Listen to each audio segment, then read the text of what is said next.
Итак, сегодня мы начинаем первый в этом году выпуск новостей и 17-й в целом. Начать, как всегда, хочется с традиционного объявления.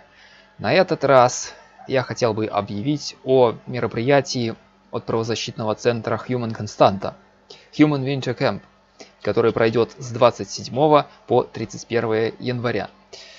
Для того, чтобы принять участие в этом мероприятии, вам необходимо заполнить анкету до 15 января. Те, кто будет выбран для участия, и они будут уведомлены до 20 января по имейлу или по мобильному телефону, которое необходимо будет указать в анкете, так же как и фамилию, имя и некоторые другие данные. Также по поводу мероприятий. Партия БНФ и конкретно молодь БНФ запускает кампанию «Беларусь is not Russia». То есть это кампания по защите суверенитета, по противодействию российской пропаганде. Для того, чтобы войти в инициативную группу, необходимо заполнить форму. Вот форма на сайте молоди БНФ. Я уже давал координаты этих сайтов на прошлом коротком стриме по поводу того, где узнавать информацию о мероприятиях. Стандартная форма. Необходимо указать место жительства, дату рождения, свое имя, фамилию и выбрать конкретно то, чем вы готовы помочь активистам. То есть это либо сбор подписей в своем городе за какую-либо там инициативу, например, да, петиция какая-нибудь, потом раздача листовок, газет, там каких-то агитматериалов, участие в митингах, помощь созданием сайта, распространением медиаинформации, ведением соцсетей, каких-то групп. Если у вас есть личный автомобиль, вы готовы предоставить его в помощь, там, подвести активистов, что-то такое туда, помочь деньгами, помочь с производством полиграфической какой-то продукции. То есть, можете выбрать даже несколько пунктов. В общем, это что касается объявлений. Теперь также, можно сказать, это новость, больше я скажу от себя. По поводу ситуации в агрогородке Межево с канализацией, которую я уже освещал в прошлом году в одном из новостей. То есть тогда активисты подали чиновникам запрос там по поводу того, что надо устранить эту проблему. И мы ожидали от их ответа. Ответ, конечно, оказался стандартным, и нас он, к сожалению, не удивил. Полная отписка, как бы мы тут ни при чем, ничего делать там не будем и все такое. То есть разваливается старое здание начала 19 века вот этого спиртзавода, там усадьбы панской и все такое, а канализация сливается в озеро. Активист Игорь Гришанов борется с этим, то есть он стучится буквально во все СМИ, какие возможно, там Белсат и, по-моему, и Свобода, и Витебский курьер, и кто только об этом не говорил, блогеры различные, но пока до властей достучаться не удается. Чиновники отписываются. Но надеюсь, что ситуация изменится. Я просто в очередной раз хочу напомнить об этой ситуации, что вопрос до сих пор не разрешен. А теперь перейдем... Извиняюсь, да. Кот, а активисты что-нибудь, митинг какой-нибудь, шествие, как-то... Шествие кого? Агитировали? По поводу вот этой Там проблемы. один человек конкретно этим занимается. Еще несколько приезжали в помощь. Понимаешь, это деревня. Какой там митинг или шествие. Там некому шествовать или митинговать. Они обращаются конкретно, чтобы чиновники исправили проблему. С запросом, да, понятно. Запросом к ним. А чиновники говорят, что нет там проблемы никакой. Типа, все вроде нормально. Мы ничего там делать не будем. Не видим смысла. То есть просто необходимо поднять общественное мнение. Понимаешь, Фридом, это дело не одной деревни. Это необходимо в каком-нибудь, может, крупном городе сделать. Потому что понятно. Что такое деревня Межево? Листовки там пораздавать, там петицию написать, на петиция бай. Петиция реально дает, собираешь подписи, и чиновник обязан ответить на эту сайт. Да, суть в том, чтобы вывести эту проблему на межрегиональный какой-то уровень, на уровень района или области, чтобы действительно собрать петицию или даже, может быть, организовать какой-то митинг в Орше в поддержку вот этой инициативы. То есть достучаться до райисполкома или даже, может, облисполкома. Поэтому все заинтересованные люди... Да, им петицию просто написать хотя бы для этого, простую. Вот, по поводу глубокого. Первая новость от издания «Новый час». у глыбокім з'явілася стэла да стагоддзя камсамолу. Па словах былога першага сакратаря райкома ВЛКСМ Сергея Чеботаронка, створаная кампазіцыя, увенчаная чырвонай зоркай, сімвал доблесці, адвагі і мужнасці многіх пакаленняў. Да. Поставили вот к столетию ВЛКСМ какой-то кривой непонятный памятник. Ну да, как всегда навязывают этот левизну, совок и так далее. За наши деньги, кстати. Чеботаронок выказал поддяку кіраўніцтву района, прадстаўнікам прадпрыемстваў, арганізацыяў і устаноў, моладзі за увагу да ветэранаў камсомольского руху. Да, а вот до канализации никто ничего там не выказал, никакой поддяки до того, чтобы ее исправить, или там не показал какого-нибудь недовольства. То есть там все нормально, пожалуйста, говно пусть стекает в реки, а зато вот памятник ВЛКСМ поставили, как всегда у нас. Вот, по поводу следующей новости. На карте Минска начали массово появляться общественные туалеты, названные в честь главы МВД Шуневича. То есть мы помним его скандальное заявление про дырявых, когда он сказал, ну, это не было упущено, так сказать. Илон Маск услышал.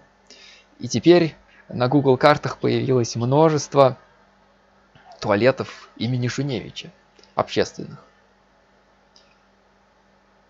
Вот. Что у нас тут? Угу. Вот мы видим, на карте целая куча есть общественных туалетов имени Игоря Шуневича.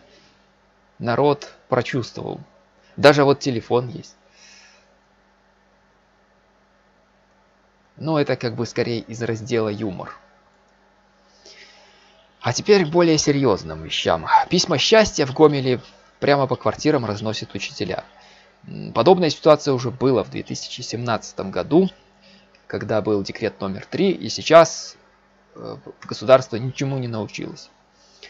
С началом действия обновленной версии тунеядского декрета многие жители Беларуси уже получили письма счастья. Уведомления о том, что они включены в базу незанятых в экономике. Однако в Новобелецком районе Гомеля к вопросу оповещения граждан о выпавшей на их долю участи подошли в лучших традициях государства, обладающего излишним административным ресурсом. Как сообщила сильным новостям местная жительница Юлия Ганисевская, письмо счастья ей под роспись принесли прямо на квартиру. И сделали это учителя школы сада номер 73. Вот есть фотография здесь. На почтовых отправлениях исполком решил сэкономить. Пусть учителя от нечего делать разносят по квартирам. Им там все равно, что кто-то из них, не занятых в экономике, может оказаться маргиналом и избить тех, кто приносит им эти послания. Поделилась эмоциями Юля. Ну и вообще само то, что учителя ходят, это как бы ненормально. Вот. Сама она, к слову, получила уведомление, несмотря на то, что действие декрета на нее не распространяется и к тунеядцам себя не относит. Дело в том, что Юлия Ганисевская многодетная мать, воспитывающая 4 детей, младшему из которых еще не исполнилось 7 лет. Я каждый год обновляю документы в школу, приношу копию удостоверения. Но мне сказали, что я все равно должна еще раз принести все документы. Им в исполком, чтобы доказать свою непричастность к тунеядцам, рассказывает женщина. Но разве на такой почве можно консолидировать общество против внешней угрозы? По-моему, как-то не очень. Так. Ну, так, погоди, Кот, можно зациклиться на этом моменте. Вот проблемы с нефтью, точнее и так далее, ну, с Россией. И ты тратишь кучу денег на эти дебильные комиссии, и то, чтобы учителям, то есть ты платишь учителям за этот бред, и говоришь, что ну, денег же нету, но при этом ты платишь деньги на эти комиссии и учителям за этот, ну, то есть это дебилизм полнейший. Хотя денег нету. Не понимаю, с чего вы взяли, что это вообще что-то плохое. Как по мне, так это очень и очень интересный момент. Я тут вмешаюсь в разговор. Александр Григорьевич идет по стопам Мао Цзэдуна. Он тоже пытался вырезать интеллигенцию, только Александр Григорьевич делает это очень и очень умело и очень мягко, я бы сказал. Очень умело. Не, ну тут, в принципе, дело не в интеллигенции. Он сейчас взялся за самый низший класс. Это уже как-то не интеллигенция, если так посмотреть. Он наберет самых таких бомжей и их вычленяет. Хочет всех вычленить и под карандаш. Не, Фридом, 500 000 человек и все. он имеет в виду Я учителей. имею в виду учителей, да. Учителя, которые в свободное время могут вместо того, чтобы разносить письма счастья, письма для тунеядцев, могут, например, писать статьи на нашу Ниву там, или Свободу, или на Белсат. А это уже опасно. Да, и либо репетиторством заниматься, то есть детей учить, в конце концов. Чем они должны заниматься? Они, работают учителями. Вот. Следующая новость тоже не самая приятная. Сайт citydog.by, это городской сайт Минска, насколько я знаю, сообщает о том, что белорусы вошли в топ-10 самых неотзывчивых народов мира. И это обидно. Исследователи опросили 150 тысяч жителей из 146 стран мира. Вот о чем они спрашивали. Помогли ли респонденты незнакомым людям за последний месяц? Работали ли волонтерами? Давали ли деньги на благотворительность? И тут сюрприз. На вопрос, помогли ли вы в этом месяце незнакомцам, только 31% белорусов ответили «да». По этому показателю Беларусь в десятке стран с худшими результатами. Вот тут даже карта есть. Так, вот еще, кто еще вошел в десятку? Индия и Китай тоже 31, Латвия 28, Чехия 26, Япония 23, а вот список самых отзывчивых стран возглавляют Ливия, 83% опрошенных помогали незнакомцам, и Ирак, 81%. Вот они здесь. С чем это связано? Может, с религией? Не, я просто возможно, могу связать. Да. Институт Гэллопа, Американский институт общественного мнения, проводил это исследование. Что еще интересного узнали? Волонтеры чаще всего в Индонезии. 53% респондентов ответили, что за последний месяц хотя бы раз делали добро бесплатно. А деньги на благотворительность охотнее дают в Мьянме, 88% опрошенных. На основании глобального опроса исследователи выводят индекс социальной вовлеченности. Лидерами стали Индонезия и Австралия, 59 пунктов, закрывают список Йемен, 15 пунктов, в Беларуси 23 пункта. Это ближе к концу списка. Да, вот такая информация. Честно говоря, не знаю, насколько можно сказать, что Индонезия прямо настолько уже там социально такое вовлеченное население, доброжелательное, помогающее там и занимающееся благотворительностью. Тут исследование такое спорное довольно-таки. Что есть, то есть. Такие вот данные. А теперь к более серьезным вещам. Посол Бабич назвал трагедией для православного мира предание автокефалии Украинской церкви. Наша Нива сообщает об этом. Наведваючи монастыр у Жыровічах 7 студзеня, посол России у Беларуси Михаил Бабич отказал на пытанне журналистов про сённяшняе становішча православной церквы ва Украине. Что он сказал? Усё, что зараз адбываецца ў брацкай Украине ў сувязі з прадастаўленнем аўтакефаліі царкве, гэта вялікая трагедыя для ўсяго праваслаўнага свету, праваслаўных вернікаў і рускай праваслаўнай царквы. Спроба ўнесці раскол ідзе не толькі па лініі украінскіх вернікаў, але гэта і ў цэлым спроба расколу рускай праваслаўнай царквы. Самае страшнае, што цяпер адбываецца спроба пад прыкрыццём раскольніцкіх дзеянняў падзяліць людзей па палітычнай прыкмеце, звярнуў увагу Михаил Бабич. Сітуацыя, якая складваецца вакол украінскіх вернікаў, павінна атрымаць самую сур'ёзную ацэнку. Мы павінны рабіць усё для таго, каб гэты раскол не адбыўся. Нашим православным украинским братам трэба дапамагаць не дапусціць самых негатыўных палітычных наступстваў, якія могуць вытекать з прынятых рашэнняў. Працэс рукатворны, і мы бачым, што ён штучны. Для гэтага выкарыстоўваецца велізарны адміністрацыйны рэсурс. Гэта спроба палітычных маніпуляцый і спроба ўнесці раскол у праваслаўны свет. Цитуя словы Бабича сайт российского посольства. 15 снежня 2018 года у Киеве прайшоў аб'яднаючы сабор, на якім была заснавана адзіная памесная праваслаўная царква Украіны. Яе зараз узначаліў 30-гадовы мітрапаліт Епіфаній. што належаў раней да кіеўскага патрыархата. Канстантинопольскі уселенскі патрыарх Варфаламей падпісаў 5 студзеня Томас, царкоўны указ, аб прадстаўленні аўтакефаліі праваслаўнай царкве Украіны, ПЦУ. 6 студзеня Томас быў уручаны, перададзены ў Стамбуле прадстаўнікам украінскай царквы у прысутнасці прэзідэнта Петра Парашэнкі. Адметна, што на сінодзе РПЦ, што прайшоў у Мінску 15 кастрычніка, было прынята рашэнне пра разрыў адносінаў паміж РПЦ і Константинополем. То есть, ну, ничего удивительного, как высказался российский посол в Беларуси. Я бы тут на секунду остановился. Да, быть может. Зато это объясняет поведение белорусского МИДа. Почему именно Иран, Казахстан и Азербайджан? Почему именно с этими странами началась интенсификация торговых отношений? А вот я предполагаю, что белорусские власти хотят заменить одних бородачей в длинных рясах на других. И для этого им нужны как раз новые поставки таких людей из Азербайджана, Казахстана. Вместо православных попиков привезти в Беларусь побольше мусульманских попиков. Ну, не знаю, что это вроде не совсем в тему. Так вот, дело в том, что интересно, а как бы высказался этот посол, если бы уже и БПЦ получила свою автокефалию? Наверное, бы вообще это был шок. Видя, как бестовались... Кстати, проходили опросы в соцсетях, сколько там, 75-80% области проголосовали за. За то, чтобы церковь обрела автокефалию тоже, да? Да, БПЦ.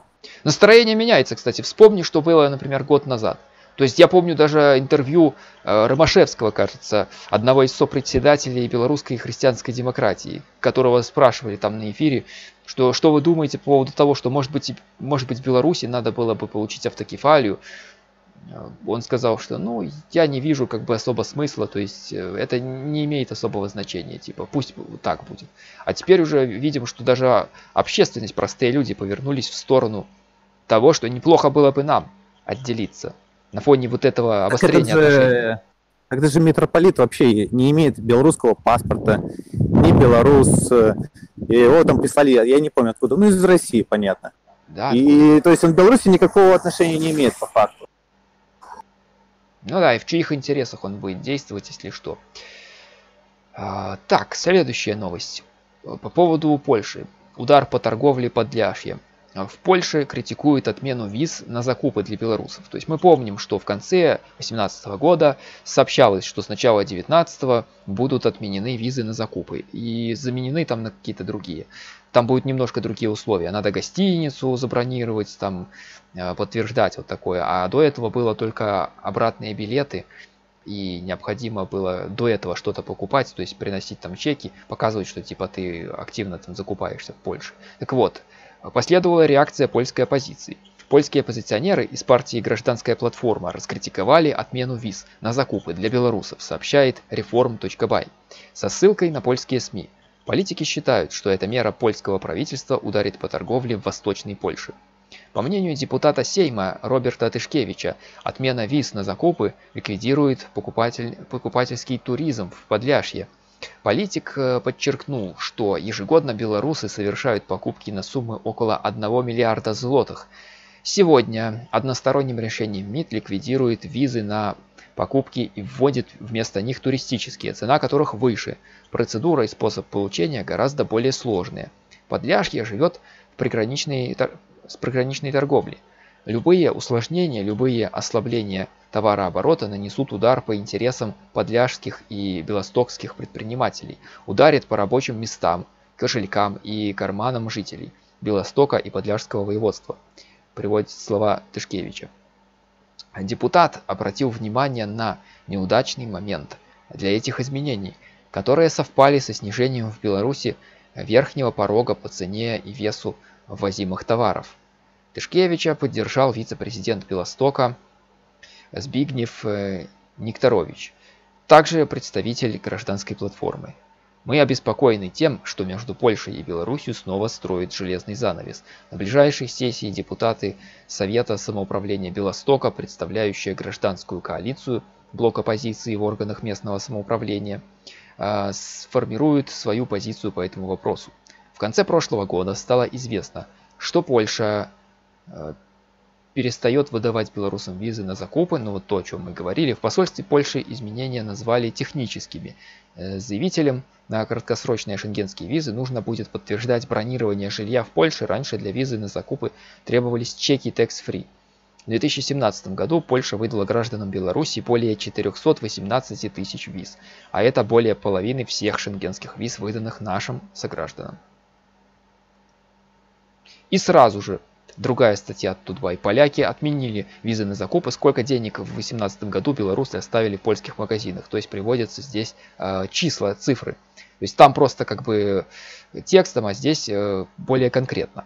И вот что здесь... Нет, там просто сказали... Ну, да, мнение оппозиции. Про польскую оппозицию, да, оппозиция именно. Вот, здесь приводятся такие данные. В 2018 году белорусы потратили в польских магазинах и на рынках чуть больше 618 миллионов злотых или 164,6 миллиона долларов по курсу Нацбанка на 1 января этого года. Об этом Finance Тутбай сообщил пресс-секретарь таможенно-казначейской службы Подляшья Мацей Чернецкий. Напомним, со 2 января 2019 года консульские учреждения Польши в Беларуси не выдают визы на закупы. Это решение вызвало критику некоторых польских политиков. Вот, для сравнения, в 2017 году траты белорусов в польских магазинах, в торговых центрах и рынках составили 192,4 миллиона долларов, в 2016 170 миллионов долларов, в 2015 году 237,3 миллиона долларов. Если общая сумма, которую белорусы оставили в прошлом году в польских магазинах, сократилась, то число чеков tax-free выросло. На польских погранпереходах с Беларусью, расположенных на территории Подляского воеводства, в 2017 году в общей сложности зарегистрировали более 1 миллиона 20 тысяч документов tax-free, рассказывает Матей Чернецкий. Годом ранее 995 тысяч документов. По его словам, белорусы по-прежнему чаще всего везут из Польши технику, электронику, бытовую химию, продукты питания, косметику, стройматериалы, одежду и автозапчасти.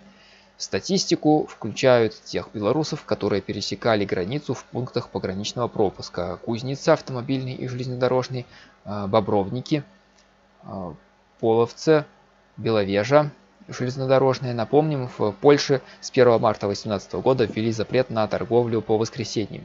Так депутаты польского сейма приняли соответствующий закон. Нововведению предшествовали многомесячные обсуждения.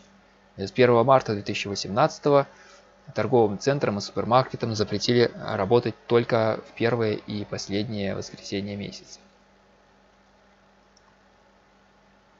Ну, тут ничего страшного, потому что это просто изменили риторику этих закупов, вот и все. Как сообщило это польское представительство, насколько я помню. Так что паники не нужно наводить в этом плане. Также, и тем более Маккей будет договариваться по поводу виз. Возможно, цены виз снизятся.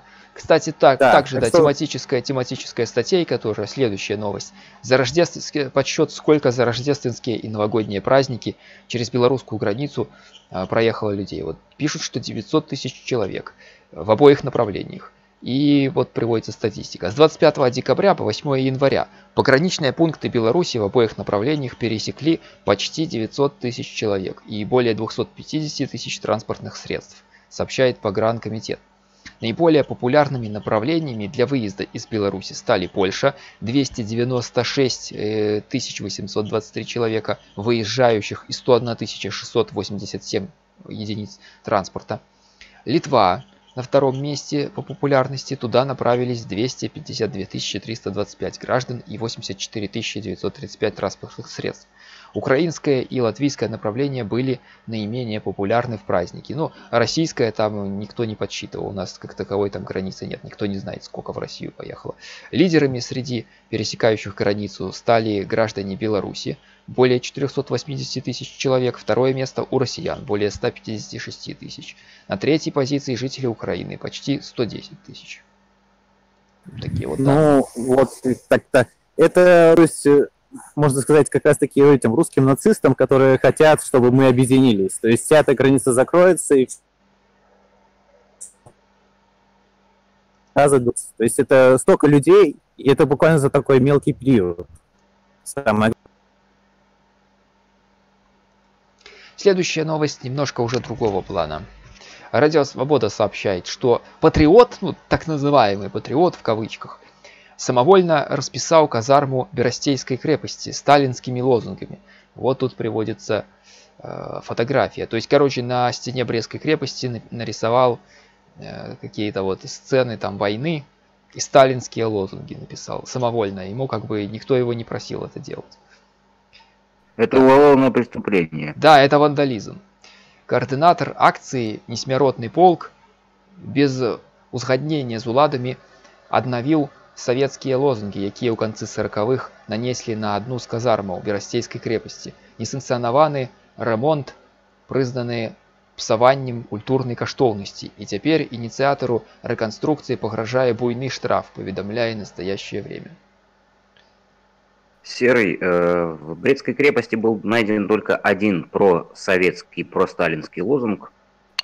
Это «Я умираю за Сталина». Он был найден в 60-е годы в подвале одного из казематов, нацарапанный на стене.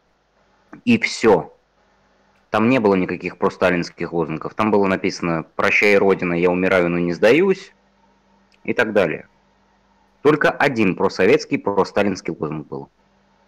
«Я умираю за Сталина». Возможно, они имеют в виду и их тоже. Просоветские там такое. Но вот видишь, появился новый активист такой, который решил как бы это все обновить.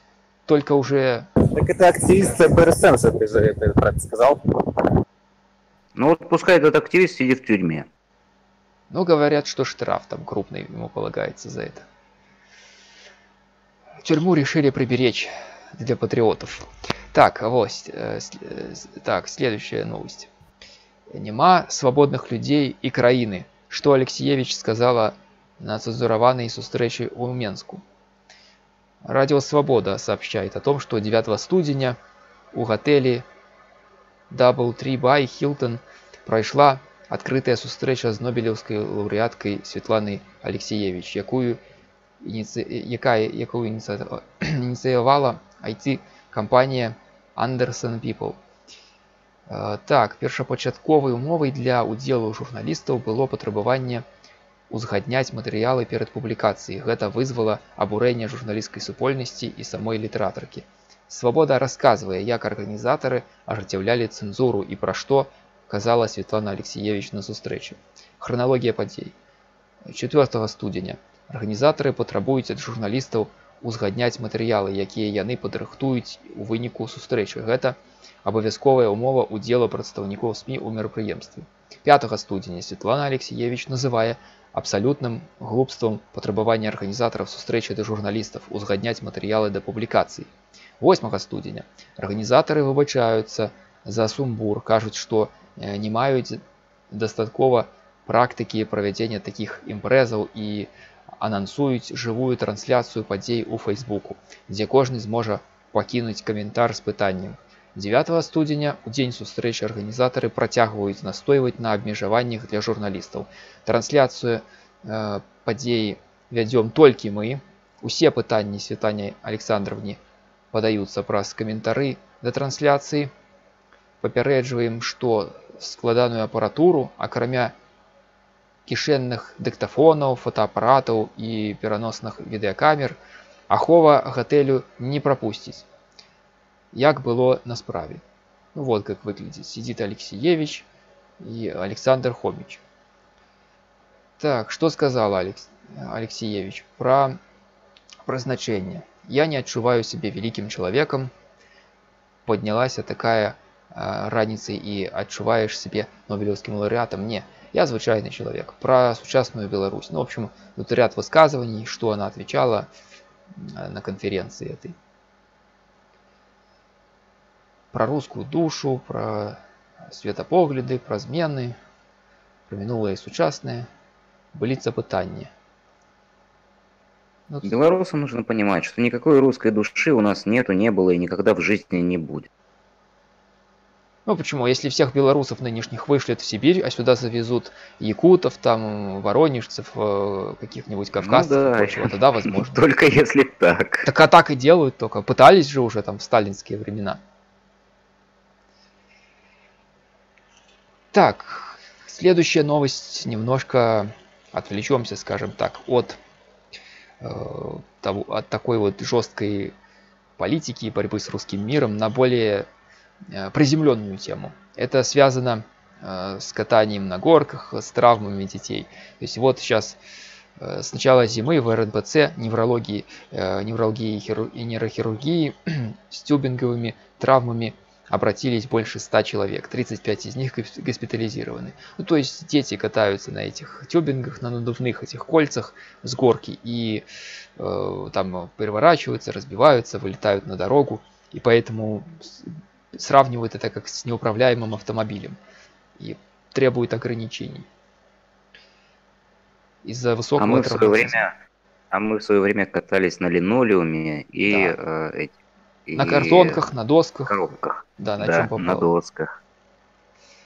Ну, теперь, видишь, тюбинги появились. Такие, здравствуй, позвоночник, эти тюбинги. А потом в 50 лет коляска.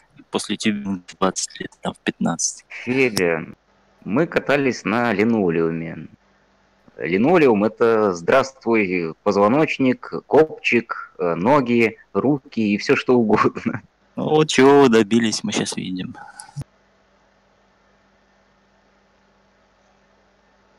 Следующая новость также от Тутбай Финансы по поводу Экспобела. Вот называется статья «Намерен бороться». ИП все-таки выгнали из Экспобела. Держится только один, он подал в суд. Предпринимателям, которые протестовали против выселения из торгового центра Экспобел, все-таки пришлось уехать. Администрация оказывала давление на нас, пришли с проверкой и выписала огромные штрафы за выставление манекенов за пределы павильонов. Хотя раньше с этим вопросов не возникало, рассказывают предприниматели. Только один ИПшник подал на владельцев ТЦ в суд, хотя многие из выселенных грозились. Finance Totbuy узнал, что сейчас происходит в Экспобеле и как развивается дело. Напомним, торговый центр Экспобел было решено переформатировать, сделать пристройку и перенести туда гипермаркет, а на его место пригласить новые сетевые магазины. Изменения затронули и второй этаж, где сейчас торгуют индивидуальные предприниматели. Там уже есть Электросила и Буслик, а теперь планируется убрать еще 3 ряда с магазинчиками ИПшников, чтобы отдать эти площадки еще одному сетевику. Поэтому некоторых из продавцов решили переселить в пустующие магазины в другой части этажа, а кому-то попросту уйти вовсе. Причем освободить помещение нужно было до 5 января. ИПшники не согласились с решением, ведь договоры аренды у них были подписаны до 30 апреля 2019 года. Они грозились подать в суд на владельцев торгового центра. 8 января выяснилось, что в суд из больше чем 25 ИПшников, которых выселяли, подал только один. Остальные собрали товары и все-таки уехали. Ну, это так по-белорусски. Владельцы торгового центра начали оказывать давление на нас, рассказывает предприниматель Игорь, который подал в суд. Люди пришли на работу, выставили, как обычно, манекены из павильонов. Администрация прошлась с проверкой и выписала штрафы за это в размере 2-месячных аренд. Годами все выставляли манекены, и вопросов не было. А тут решили устроить проверку. По словам мужчины, 5 января все ИП покинули торговый центр. Игорь говорит, что предприниматели были очень расстроены, что с ними так поступили, а на их место заехали такие же ИПшники. У них договор аренды только до весны, а потом им, может быть, продлят до лета. А я 5 числа принес постановление суда, которое запрещает сдавать кому-либо мой павильон, хотя его уже к этому времени сдали. Говорит Игорь. Я пришел с документами, администрация ничего не сказала. Заявили, что юрист у них в отпуске. Сказали закрываться, выгнали меня из павильона и опечатали его. Сейчас мой павильон опечатан, я не могу работать. Адвокат мой сказала, что их действия противозаконны. Поэтому я вызвал наряд милиции и зафиксировал факт опечатывания. Правоохранители сказали, что передадут бумаги в отдел принудительного исполнения. Игорь говорит, что 21 января будет суд. Мы подали ходатайство о ничтожности одностороннего отказа от исполнения договора. Я буду бороться за право доработать до истечения срока договора аренды, то есть до 30 апреля, сказал предприниматель. Подать в суд оказалось недешево, услуги адвоката 500 рублей, и подать в суд столько же. И это, скорее всего, не все расходы. И если бы я работал, такие расходы не были бы ощутимы. А так получается, что и работать нельзя, и деньги платить нужно. Но я все равно намерен бороться с беззаконием. Ну да, тут можно сделать поблажку на то, что деньги как бы немалые, и многие, видимо, плюнули, что справедливости-то у нас нет, и забили болт толстый.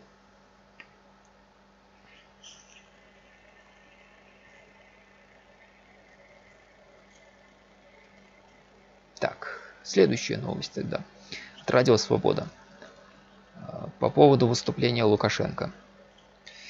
Лукашенко амаль 2 хвіліны прамаўляў па-беларуску, а ягоны сын граў на фортепиано «Куточек Беларуси». Ну, это известное выступление, когда там награждали на этом рождественском вечере, награждали лауреатов там разных премий. И Лукашенко выступал со вступительной речью на белорусском языке. То есть это тоже определенный знак, определенный посыл.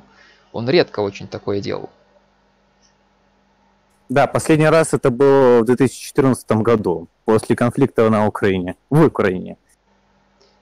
Да, до крымских событий он, в принципе, вообще демонстрировал внешнюю любовь большую к русскому миру.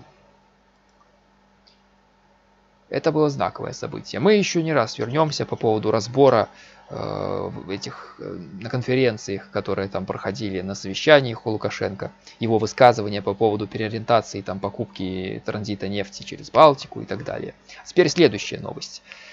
Как будет выглядеть новый исторический музей напротив Стеллы?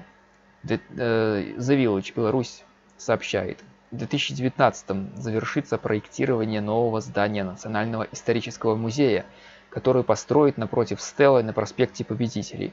Как он будет выглядеть, показал Тутбай. Национальному историческому музею на Карла Маркса уже стало тесно, поэтому, по словам главного архитектора Минска Павла Лучиновича, бывший глава Минска Андрей Шорец предложил возвести новое здание. Президент дал добро на строительство нового здания музея напротив Стеллы на проспекте Победителей. Архитектурную концепцию здания создала компания «Воробьев и партнеры», известная в числе прочего по катарскому «Соколу» и зданию Банка развития. Новый 4-этажный национальный исторический музей должен выглядеть вот так. Вот его проект представлен, можете видеть. Так вот будет выглядеть. Заказчиком строительства выступает УКС Мингорисполкома, а финансируются работы из республиканского и местного бюджетов в пропорции 50 на 50. Проектирование объекта завершится в 2019 году. И при хорошем раскладе в начале 2020-го начнутся строительные работы. Ну, уже начнут делать. При благоприятном сценарии это займет еще 1,5-2 года. То есть где-то к 2022 году мы, возможно, увидим это здание. А теперь по поводу совещания Лукашенко. Наша Нива сообщает. Мы умеем вырашать. На нараде у Лукашенки говорить про экономику и подыходах до далейшего развития интеграцийных напрамков. Александр Лукашенко проводит сегодня нараду об социально-экономичном развитии краины у 2019 году и падыходах до далейшага развіцця інтэгральных напрамкаў. Няма неабходнасці казаць, што святы скончыліся і трэба інтэнсіўна ўключацца ў працу. Год будзе нелёгкі, адказаў Александр Лукашенко. Няма неабходнасці, бо мы не адпачывалі так, як нашы суседзі. Тыдзень-два. Мы даўно прыступілі да працы, таму настроены на патрэбны лад. Падчас нарады кіраўнік дзяржавы прапанаваў абмеркаваць пытанні эканамічнага і грамадска-палітычнага развіцця Беларусі ў 2019 годзе.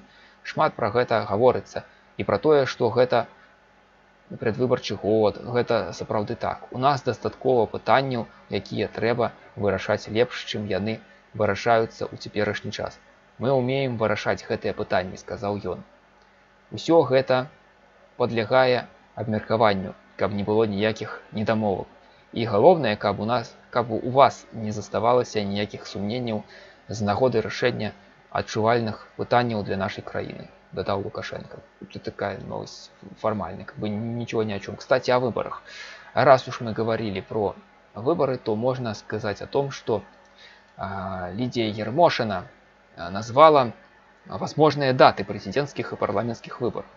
Старшыня Центральной выборчей комиссии Лидия Борщеварка-Ермошина 10 студзеня заявила «Свободе», что президентские выборы у Беларуси мусяць адбыцца не позднее за 30 жніўня 2020 года, а выборы депутатов Палаты представников не позднее за 6 вересня 2020 года. Розница усяго один. Жнивень это хорошо, будет теплее, чем обычно. Ну, говорят, специально летом, когда народ будет менее всего настроен на политику, чтобы в такой вот период, когда не в зимний период, в общем, не в холодный, чтоб народ особо так не думал. И меньше, чтобы было возмущения. Не, Серый, по сути, выборы в летнее время, они всегда хороши, поскольку многие будут в отпусках, то есть многие смогут прийти и проголосовать лично, и проверить свои голоса, даже если они не хотят голосовать. В этом плане, да. Определенный плюс, безусловно, есть. Лучше, чем зима.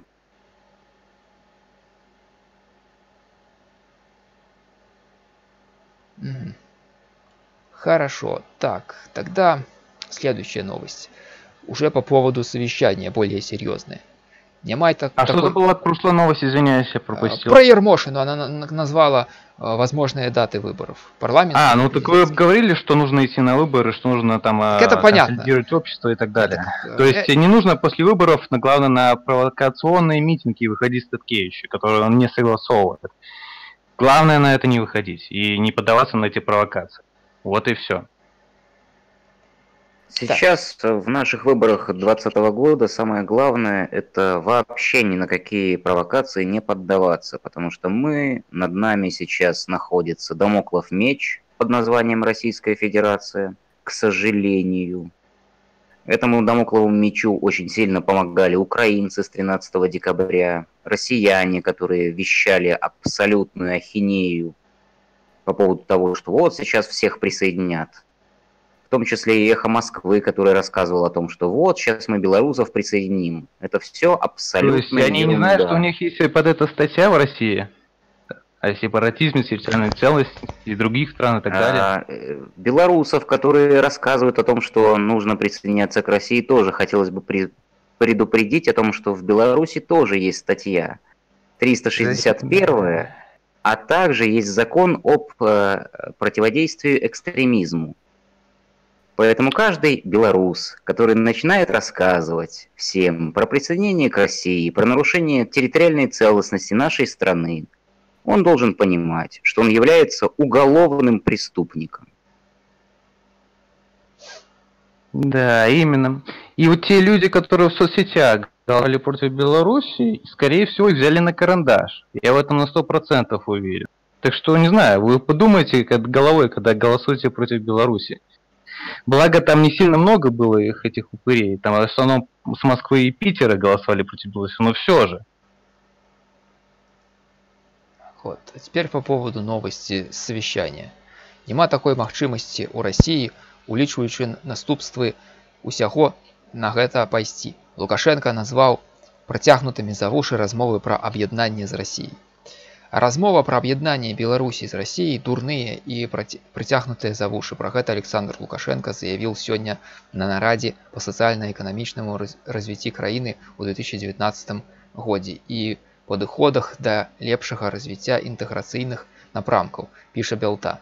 Занадто шмат сегодня я анализую ситуацию у нашем громадстве, да и у россиянов. Ідзе размова про объединение двух держав. Шмат цяпер з'явілася пытанняў у сувязі з царквой ва ўкраіне або аўтакефаліі нашай царквы ў Беларусі.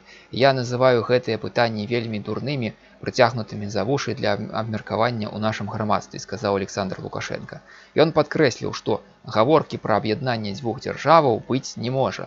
Мы з прэзідэнтам России адзначна вызначылі, што адназначна вызначылі, што сёння на парадку дня такога пытання няма пра аб'яднанне, звярнуў увагу кіраўнік дзяржавы.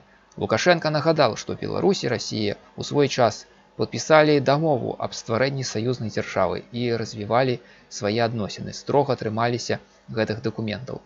Мы павінны былі ў свой час прыняць канстытуцыйны акт, гэтак званую канстытуцыю саюзнай дзяржавы, і там все павінна было быць прапісана. І органы кіравання, і органы ўлады, і адзіная валюта, палітыка і гэтак далей. Расія адмовілася ў свой час ісці гэтым шляхам. Я гэта нагадаў прэзідэнту Расіі, ён сказаў так, так і было. Паўстае пытанне, што будзем рабіць саюзнай дзяржавай. Трэба сядаць за стол і глядзець, што мы разам можам сёння паводле дамовы вырашыць. На што мы разам можам без усякага ціску пайсці, адказаў ён. Кіраўнік дзяржавы заявіў, што саюз Беларусі і Расіі можа развівацца толькі на раўнапраўнай аснове. І гэта не таму, што Лукашенка так хоча, як гэта падаецца ў Расіі, а таму, што гэта фундаментальныя прынцыпы пабудовы любога саюзу. Няма раўнапраўнай асновы, няма саюзу, сказаў Лукашенка. Усё павінна адбывацца на раўнапраўнай аснове, і на гэта павінна быць воля дзвюх народаў – Расійскай Федэрацыі і Беларусі. Мы ўвесь час, фарміруючы гэты саюз, павінны азірацца на меркаванне нашых людзей. Таму па многіх прычынах, вы самі разумееце, пра аб'яднанне дзвюх дзяржаваў гаворкі не ідзе. На гэты крок, перакананы Александр Лукашенко, не можа пайсці і сама Расія. Гэта кіраўніку беларускай дзяржавы пацвердзіў расійскі прэзідэнт Владимир Путин. Няма такой магчымасці ў Расіі, улічваючы наступствы і ўсяго, на гэта пайсці. Таму трэба супакоіцца і спыніць гэтыя размовы, што хтосьці кагосьці нахіліў або нахіляе. Тут ніхто нікога не нахіляе, адзначыў беларускі кіраўнік. Но в соответствии с договоренностями была создана так называемая группа из 30 человек, которая там должна будет работать по интеграции. В чем суть этого, пока мы не знаем, но перечислены имена тех, кто будет в ней работать. Вот в группу вошли 30 человек. Сергей Румас подписал распоряжение, вот оно есть даже в PDF формате, и мы его вам прямо в прямом эфире покажем, что там написано. Я его по-тихому пролистаю, оно коротенькое. Вот это вот все. Вот список людей, которые состоят в этой группе. Все на русском языке. Ребята, давайте будем честными. Здесь есть одна очень большая проблема этого союзного государства. Оно существует 20 лет, с 99-го года, по сути. То есть документы первые подписаны 20 лет назад. На данный момент существует парламентская ассамблея союзного государства. Она не работала ни одного дня. На союзное государство было потрачено 160 или 170 миллионов долларов. Бюджет Республики Беларусь 17 миллиардов. То есть уже чисто по цифрам понятно, что это все профанация. Да это просто пыль в глаза.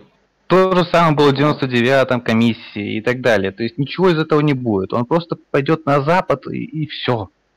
Что за бред? В 2010 году, насколько я помню, один из идеологов этого союзного государства, это был Вячеслав Иванович Кебич, по-моему, он сказал, что вот это вот союзное государство, которое Лукашенко построил с Российской Федерацией, это просто пропагандистский шаг, пропагандистский ход. Россия использует это союзное государство в своих целях, мы используем в своих. Но по сути это не рабочее дело, то есть оно не работает, не работало и работать никогда не будет. Просто пропаганда.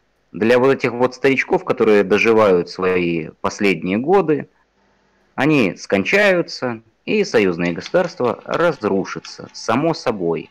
Мы, кстати, наблюдаем разрушение этого союзного государства на самом деле. Прямо сейчас на наших глазах союзное государство разрушается. Ну а комиссия, как же это дебильная? Ну а парламентская ассамблея дебильная тоже.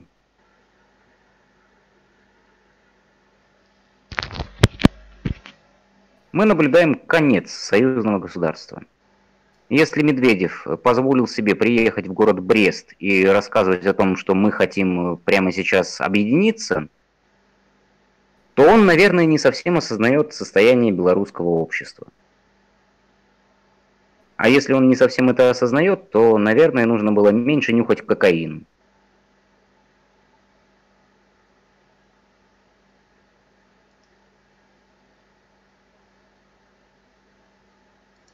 И я, кстати, не совсем соглашусь. Как по мне, когда союзное государство в 1999 году появлялось, у Александра Григорьевича был конкретный план. И он действительно хотел создания такого союзного государства. Но совершенно верно. Но в 2000-м, цели у Лукашенко были совершенно другие. Не объединение Беларуси и России и не подчинение Беларуси и России. У Лукашенко был план возглавить союзное государство, то есть стать президентом Российской Федерации и сменить стареющего Ельцина. Это да. Здесь совершенно верно. Здесь все правильно. Но в России пришел к власти Путин. И весь план сломался. И после этого 20 лет Лукашенко занимается только тем, что он затягивает создание союзного государства. Ибо ему союзное государство после 2000 года стало абсолютно не нужно и невыгодно. Ну, насчет того, нужно или не нужно, да, он просто уже ничего не может сделать. Перед фактом, что такое существует, а сделать с этим нельзя. Почему может? Он уже... Ну, то есть, новость про США была уже, Кот? Нет, еще не было, но скоро будет. Может сделать, он будет к западу двигаться. Я в этом уверен. Сейчас по поводу нефти. Сейчас будет две новости, связанные с нефтью. Вот, Лукашенко пропоновал начать поставки нафты у Беларуси праз краины Балтии.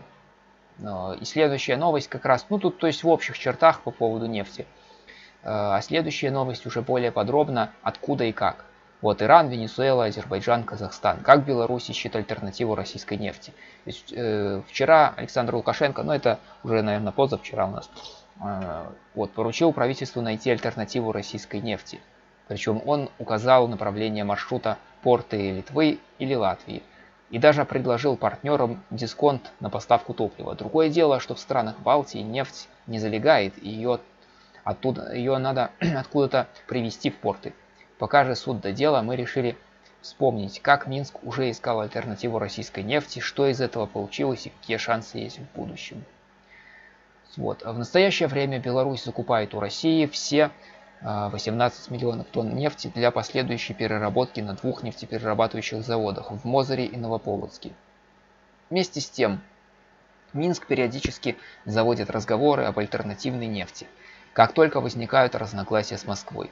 В принципе, нефть на рынке купить не проблема, есть и логистические решения, в частности поставок, и белорусские НПЗ могут перерабатывать порядка 18 различных сортов, говорил на прошлогодней конференции заместитель гендиректора белорусской нефтяной компании Сергей Гриб. Вопрос, по его словам, сегодня в экономической обоснованности. Пока дешевле обходится беспошлинная российская нефть. Это конечно. На условиях нефтяного маневра в РФ сырье будет обходиться Беларуси уже дороже и к 2024 году может и вовсе достигнуть мирового уровня. Однако, как утверждал Гриб, поставки нефти альтернативной российской принесли Беларуси положительный опыт. Самый свежий пример касался поставок из Ирана. Иран в 2017 году в Беларусь были поставлены 2 партии иранской нефти на 600 и 800 тысяч баррелей. Поставки осуществлялись танкером до Одессы, затем по железной дороге на Мозырский НПЗ. Хотя изначально, по данным агентства Reuters, нефть планировалось поставить в Одесский порт или латвийский Вентспилс, откуда по железной дороге отправить на белорусские нефтеперерабатывающие заводы. Летом 2018 года иранское информагентство Мехр со ссылкой на посла Ирана в Беларуси сообщила, что Тегеран и Минск договорились о бартерной сделке нефть в обмен на промышленное оборудование. В МИД и Минпроме Беларуси тогда опровергли информацию о достигнутых договоренностях. Вместе с тем, осенью несколько высокопоставленных чиновников Ирана побывали на переговорах в администрации президента Беларуси. На встречах присутствовало и руководство концерна Белнефтехим. Власти Ирана принимают меры для смягчения американских санкций, наносящих удар по нефтяной торговле и валютным операциям Исламской Республики. В частности, Иран предложил странам Африки организовать бартерную торговлю, меняя иранскую нефть на золото. Так, Венесуэла. В 2010 году, во время нефтяного конфликта, возникшего после введения России экспортных пошлин на нефть, Беларусь пыталась найти альтернативу российскому сырью в Венесуэле. В итоге был закуплен двухлетний контракт на поставку 14 миллионов тонн между белорусской нефтяной компанией и венесуэльской, но по итогу объемы были меньше. В 2010-2011 годах через Одесский порт прошло почти 1,5 миллиона тонн нефти венесуэльского и азербайджанского производства, в том числе по схеме СВОП. Вместе с тем известно, что поставки венесуэльской Санта-Барбары были и через литовскую Клайпеду и эстонский порт Мууга для переработки на нафтане, это Новополоцке. Белорусские власти признавали, что затраты на транспортировку нефти из Венесуэлы очень велики. Зато Россия пошла Беларуси на уступки, отменила пошлины и возобновила поставки нефти. Поставки нефти из Венесуэлы были братской помощью нашей стране в нужный момент, говорил в 2012 году тогдашний вице-премьер Беларуси Владимир Семашко. В Венесуэле работало совместное венесуэльско-белорусское предприятие по добыче нефти и газа Петролера Бела Венесолана.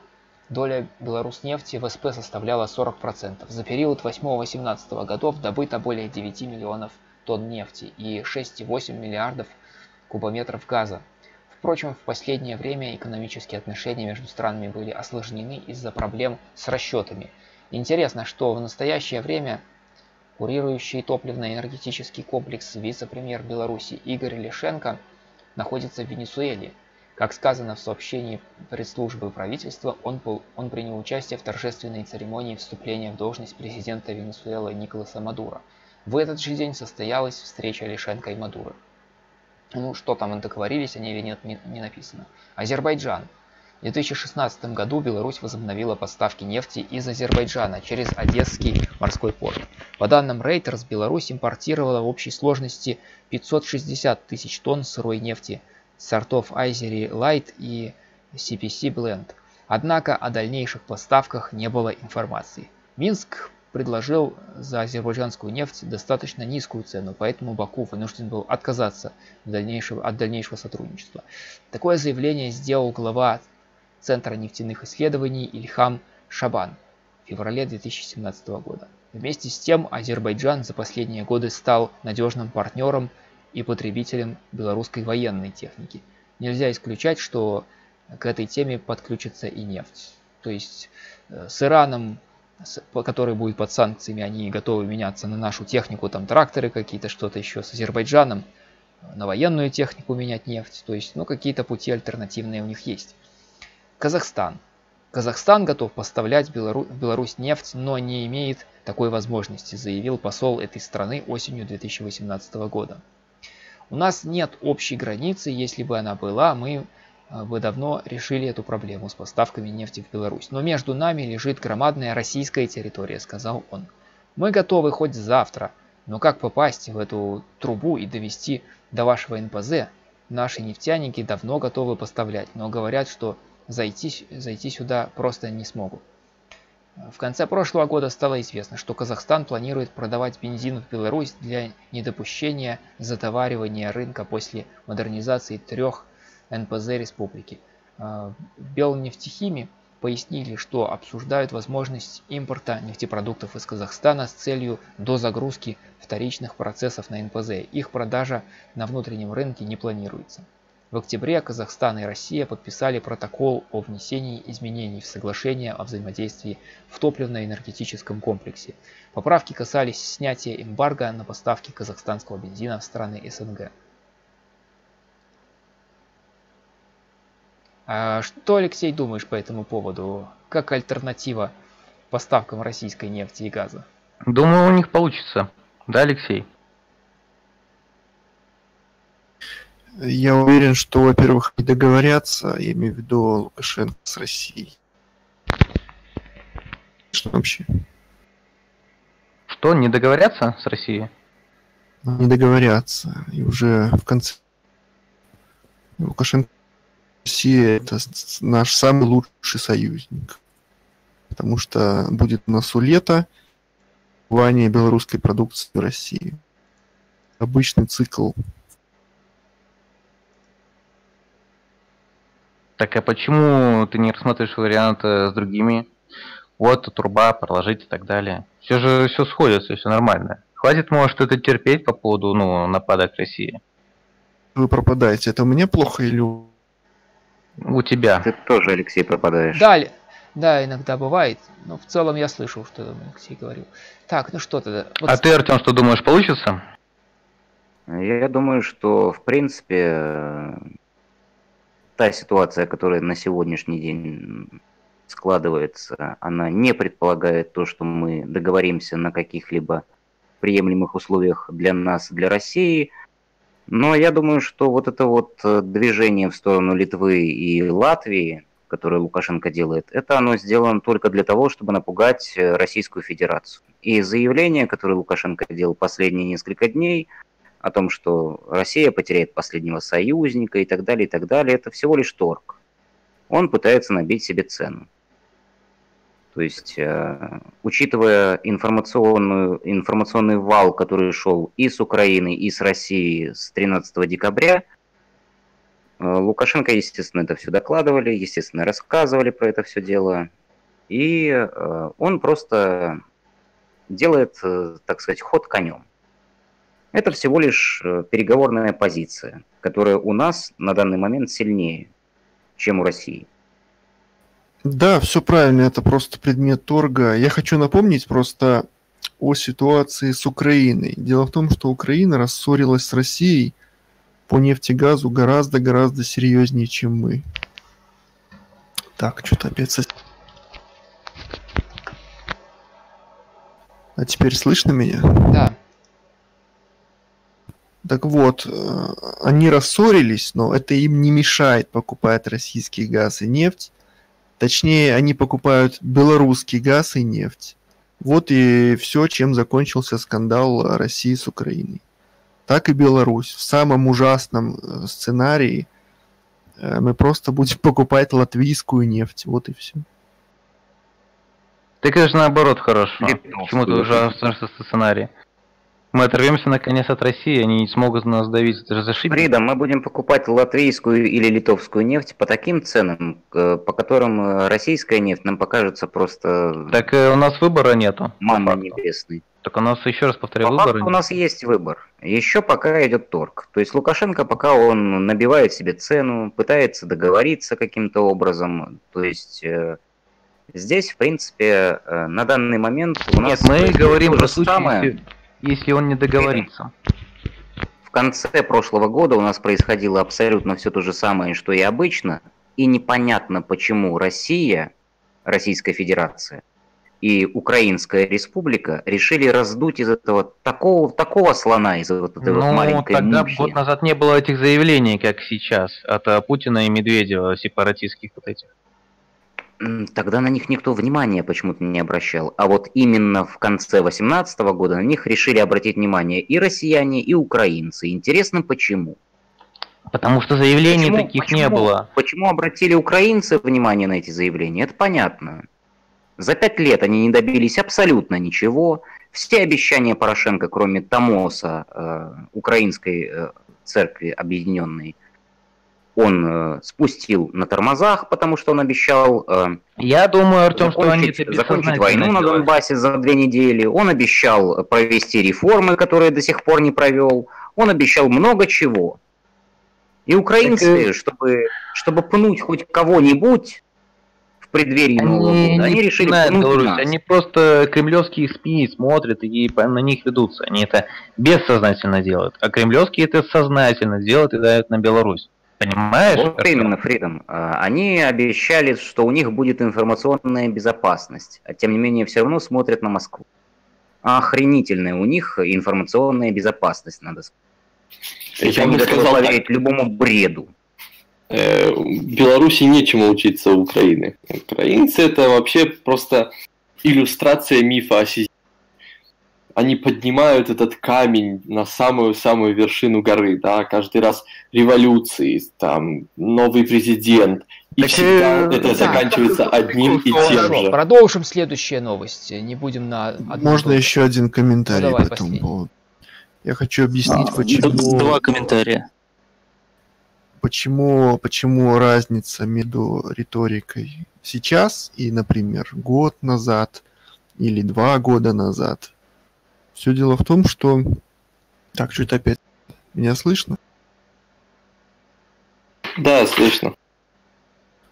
Дело в том, что год назад цены на нефть были достаточно стабильны и был плавный нисходящий тренд вниз. А сейчас, как раз во время договоров, да, конец декабря, нефть показала по графикам большое пике. То есть она ушла сильно тут вниз, как раз а таки потом... пишут, что нефть же у нас уже по рыночной цене, то есть мы уже договорились, то есть уже мы закупаем, уже начали закупать в России по рыночной цене. Так о чем тогда проблема Да, дорожать спасибо, европейские? что сказал. Проблема Что за сейчас бред? очень простая, Фридом, очень простая проблема. Если Россия будет продавать нам нефть по рыночной цене, то по рыночной цене Россия будет платить за транзит. Так уже продают, все уже оговорено, господи. Все, значит, Россия будет платить за транзит по рыночной цене. Теперь мы будем общаться с литовцами и латышами. Все, вопрос решен. Так вот я хотел спросить, а нефть разве не покупают на бирже по фьючерсным всяким контрактам? Причем здесь латвийская или литовская нефть? Она же, по-моему, international становится, когда на биржу попадает. Или как это происходит? Дело в том, Федя, что фьючерсы на бирже покупают компании, то есть непосредственно нефтеперерабатывающие компании, которым она нужна. А в случае с Беларусью, когда компания государственная, они торгуются напрямую, то есть в обход биржи. Более того, крупные компании, когда производят сделки между собой, они тоже торгуются в обход биржи, чтобы не создать колебания на бирже. То есть в общем и Более целом того, это нормальная транзит. практика.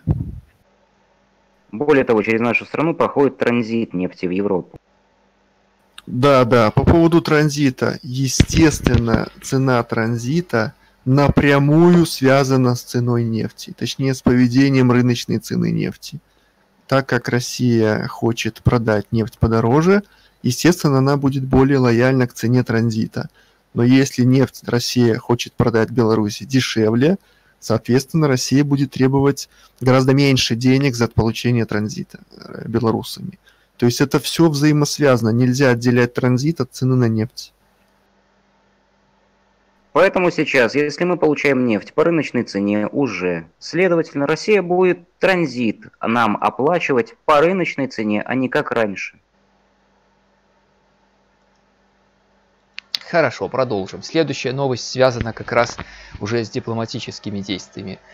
Макей патэлефанаваў у Вашингтон, каб паведаміць, што Беларусь знімае абмежаванні на колькость дипломатов США у Минску.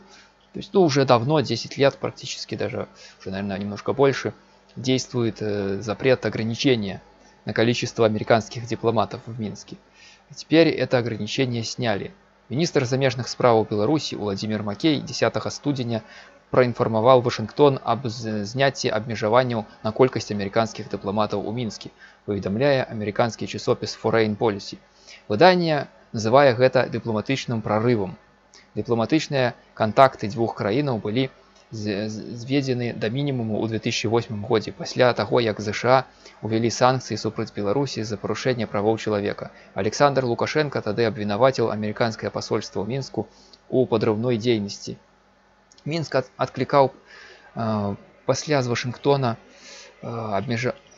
абмежаваў колькасць амерыканскіх дыпламатаў у Мінску да 5. Перад тым іх было 32. І гэта стандартная колькасць для амерыканскіх прадстаўніцтваў у краіне па меру Беларусі. Вось ужо 10 гадоў, як пасольствы дзвюх краін узначальваюць часовыя павереныя. Foreign Policy піша, што пра рашэнне Мінска Владимир Макей паведаміў па тэлефоне памочніку дзяржсекретаря ЗША па еўрапейскіх і еўразійскіх справах Уэсу Мітчелу у чацвер 10 студзеня. У ранку чацвярга, нагадаем, у Александра Лукашэнкі адбылася нарада па пытаннях эканомікі і адносінаў з Расіяй. На ёй Александр Лукашенко заявіў, што калі расійскае кіраўніцтва працягне ісці сваім курсам, яно страціць адзінага саюзніка на заходнім кірунку. Гэта вялікі крок, гэта пачатак адлігі, сказаў Foreign Policy названы амерыканскі чыноўнік. О.С. Митчелл прыязджаў у Мінск у кастрычніку 2018 года. Мы это освещали тоже.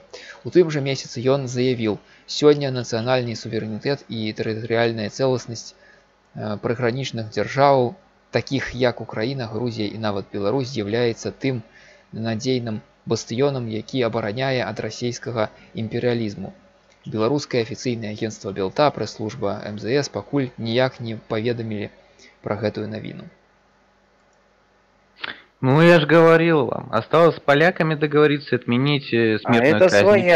Это своя игра. Американцы здесь тоже ведут свою игру. Они называют Беларусь бастионом против российского империализма. Тоже играют свои собственные игры. Следующая новость сходная. Беларусь, это хорошо, наоборот, зашибись. Лукашенко на тот же самый момент, он играет свою игру. И в которой, насколько мне сейчас видно, вот на сегодняшний день, то есть на 12 января, Лукашенко в выигрышной позиции, Путин в проигрышной позиции. Путин, все его эхо Москвы и так далее, это все проигрышные позиции. Российские, блин, достали серьезно гнать на Беларусь. Слушай, Фридом, а с чего ты взял, что Лукашенко будет брать курс на Запад? Мы же того говорили, да, он уже берет, что его на Западе только высшая мера наказания ждет. Да какая высшая мера? Он будет Пиночетом 2.0, я уже это писал. Он не будет Пиночетом, он будет Ярузельским. Максимум, на что Лукашенко может пойти, это на то, чтобы быть Войцехом Ярузельским. Все. Он уже сказал, что он на Западе его ждет только одна судьба. Это судьба Милошевича. Он уже договорился, вот уже новость. Так, следующая новость сходная с этой по поводу объемов торговли. Вот торговля Беларуси и США. Инфографика представлена. Вот есть график. Импорт и экспорт товаров и услуг с 2000 по 2017 год.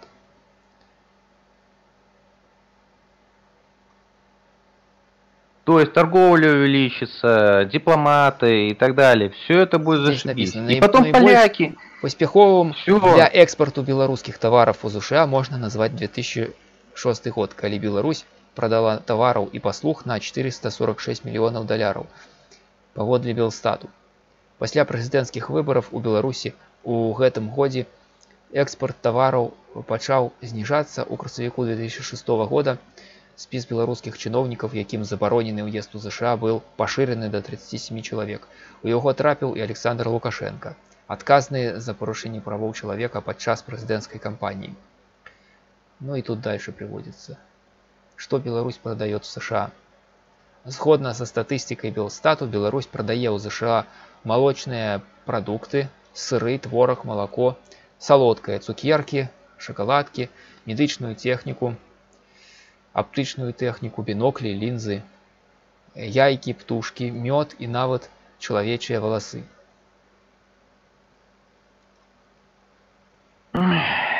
Слушай, я же говорил вам, а вы мне не верили. Вот увидите, будут визу 35 евро, будет отмена смертной казни. Вот увидите, я какое это отношение к Америке? А вы все балаболы. Слушай, либерализация, классический либерализация... Так, нет, не будет в классическом виде либерализации. Нет, ты меня не перебивай. Я хочу сказать, что либерализация, особенно внешних отношений, это начало переходного периода от авторитаризма к демократии. То есть Лукашенко никогда на либерализацию не пойдет. Это вообще это триггер. Он может сделать пиз. Так он может пиз сделать. К примеру, он может показать западным на выборах, как мы сделаем. Статкевич может сделать провокацию. Нам главное на эту провокацию не повести. Фридом, вот что мы с тобой сегодня говорили, что Лукашенко, если пойдет на Запад, он повторит либо... Да не повторит, ничего, сейчас уже 21 век. Какой Милошевич был... Подожди, не перебивай. Можешь просто помолчать, когда Артем говорит. Лукашенко, если пойдет на Запад, он повторит судьбу Милошевича, потому так, что... кто говорит полностью разворачиваться? Потому что в 99 году пропадали очень многие политики. Родственники этих политиков, они добились того, чтобы Европейский Совет Парламентская ассамблея Совета Европы и Организация Объединенных Наций, она объявила преступления, которые были совершены лукашенковским режимом в 99 году, 2000-м, вот эти вот пропавшие политики, чтобы это дело, оно потеряло срок давности. Следовательно, если Лукашенко пойдет на сближение с Западом, он сядет в замечательном городе Гаага, маленьком нидерландском городке, на скамью подсудимых. Если мы будем его судить, то есть наша страна будет судить Лукашенко по нашим законам, его расстреляют. Поэтому у Лукашенко есть один единственный путь, как сохранить свою власть и остаться замечательным и прекрасным в нашей истории. Это путь Войцеха Ярузельского. Все. Закончил, да, этот бред сумасшедший? Есть слова самого Лукашенко по этому поводу. Буквально на днях он сказал. Он сказал, что этот год будет трудным. Что это означает? Это означает, что никаких либеральных реформ он не планирует проводить. Потому Спорим, что вот спорим, а на следующий год он планирует это сделать. одна либерализационная уступка автоматически потянет 100. Так он уже А дальше сделал ее. дальше- Вот Совершенно дальше- верно. дальше- А дальше Гаага. самое главное в этой У ситуации, вас что-то с памятью, он не только что новость способен. зачитали. Вот уже Лукашенко только не что новость способен. прочитали за про американских этих представителей. Замечательная новость, Лукашенко только не она ни о чем не способен на говорит. либеральные... Говорит, это многое Лукашенко- значит. Одну секундочку, господа. Лукашенко не способен на либеральные Способен. реформы. Не способен. Способен. А по поводу того, что Лукашенко, значит, возвращает американских дипломатов, так он возвращает статус-кво, который был Ну, это нарушен уже многое в значит. 2004 или 2006 году. Нет, это Восьмом. ничего не значит.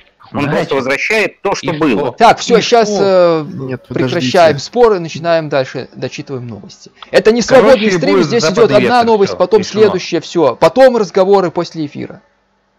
Иначе буду отключать Discord, просто вести новостной стрим из ОБС, без Дискорда вообще.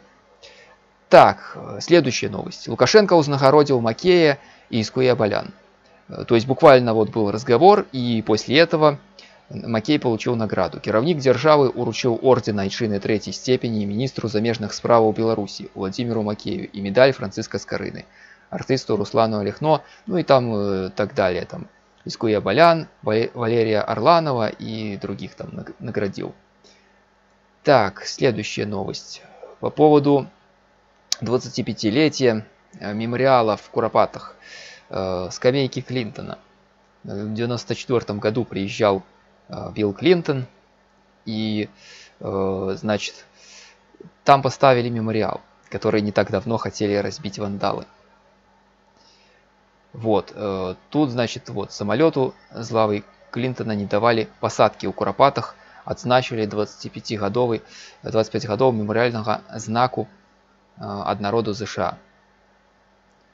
Да, я читал эту новость, в том числе в телеграм-канале защитников Куропат. Так, вот здесь есть фото. Пытались мероприятие сорвать. Вот 11 января здесь провели активисты мероприятия. Вот как это выглядело там. 94 год, Куропаты, Билл Клинтон и Зенон Поздняк. Фотография.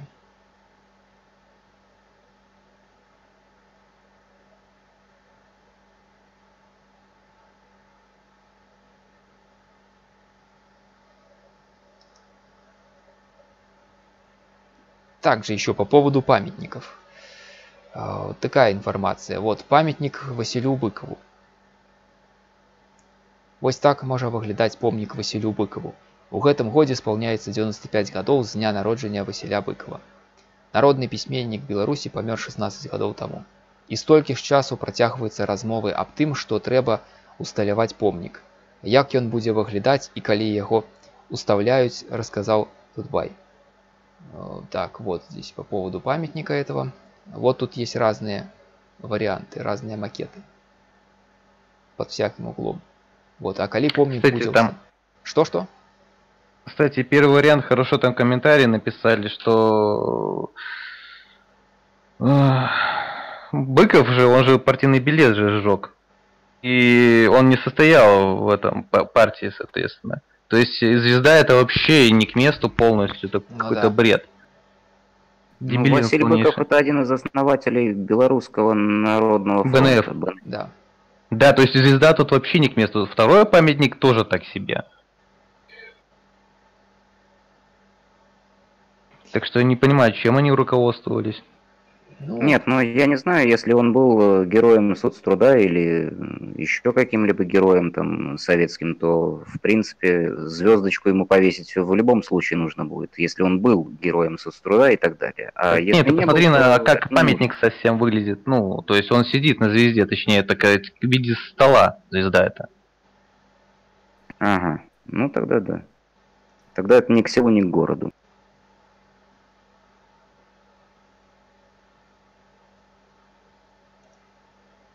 так, по поводу... Кто да. читал Быкова, тот знает, что он не любил Советский Союз. Вот эти все вещи. При том, что он был фронтовиком.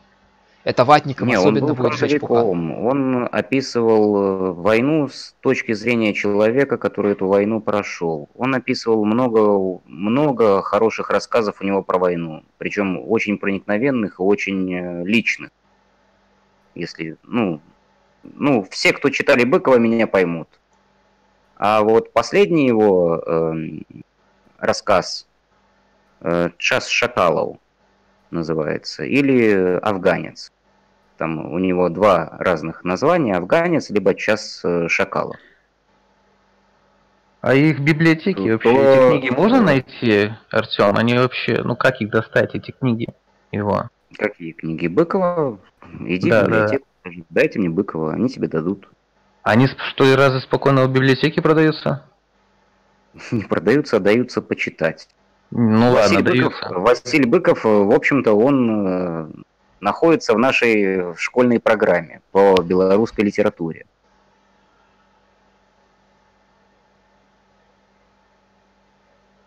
А что касается «Часа шакалов», то это рассказ последний, то есть года, наверное, 96-го, 97-го, где-то около того. Ну, он написал его практически перед смертью. Хорошо, теперь еще тут кое-что по поводу даты установки памятника. 7 соковика минулого года Чергенец отправил зворот у адреса Александра Лукашэнкі. У ім ішла гаворка пра тое, каб адну з мінскіх вуліц перайменаваць або прысвоіць новай магістралі імя Васілія Быкова, таксама усталяваць пісьменніку помнік. Адказ на прапанову СББ прыйшоў з Міністэрства інфармацыі. У ім паведамляецца, што перайменаванне вуліцы магчыма толькі ў выключных выпадках, пакуль гэта працэдура, не будет переименовывать, и дата здесь тоже так и не указана. Памятники типа как Быкову никто ставить не хочет и переименовывать, зато памятники там в честь столетия ВЛКСМ и новые памятники Ленину, и такое вот ставят. Корове. Да, Корове. Который в 10 раз дороже, чем памятник Костюшке, который на Кронфрайдинге был собран. Да, по-моему, памятник корове — это просто символ Беларуси. Вообще вся ситуация с этим памятником. Очень а жаль, чем вам не кстати, нравится корова?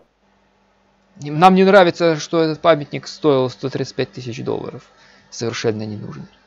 Ну, ребята, украли на памятнике. Ну и что? У нас много где воруют. И не только на памятниках.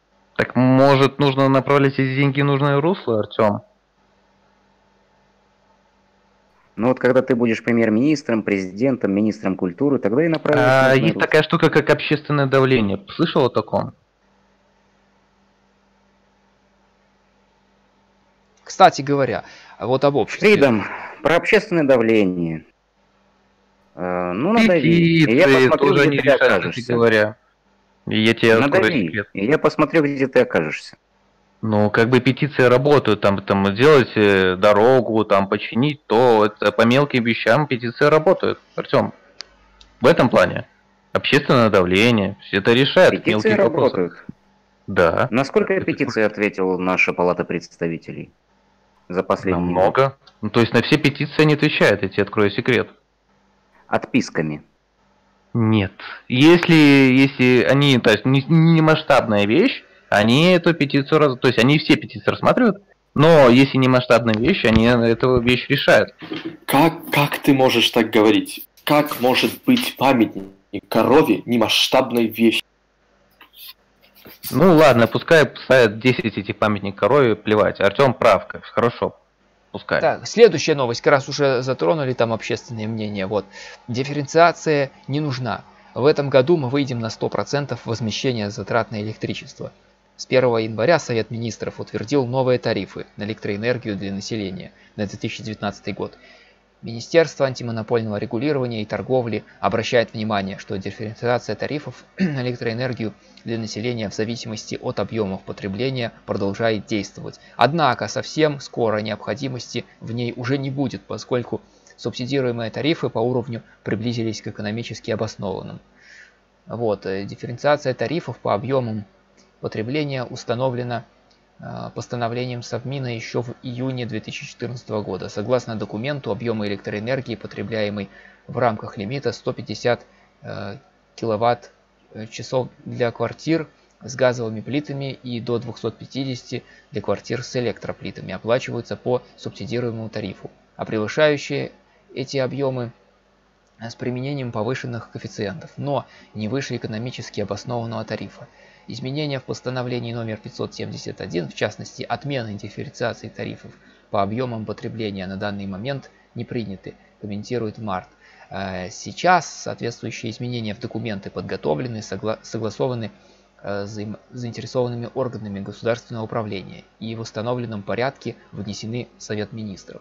Стоит напомнить, что тарифы на жилищно-коммунальные услуги на 2019 год установлены с соблюдением основного принципа – рост платежа по типовой двухкомнатной квартире с 3 проживающими при нормированном потреблении услуг не должен увеличиваться больше, чем на $5 в эквиваленте.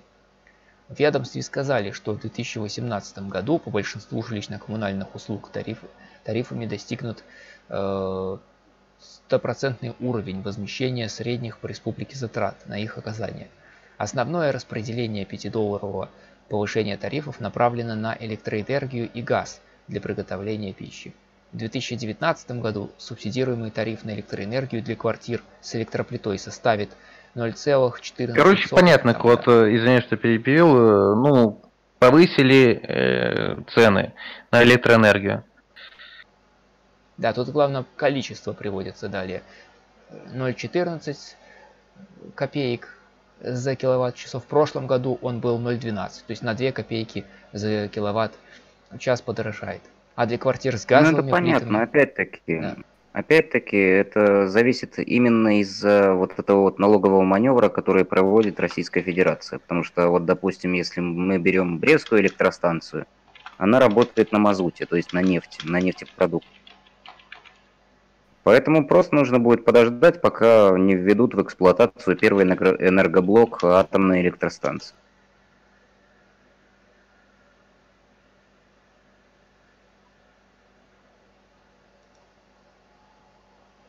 Так, следующая новость по поводу заявления Лукашенко. Вот в Москве отреагировали на заяву Лукашенко, что Россия может стратить Беларусь как союзницу.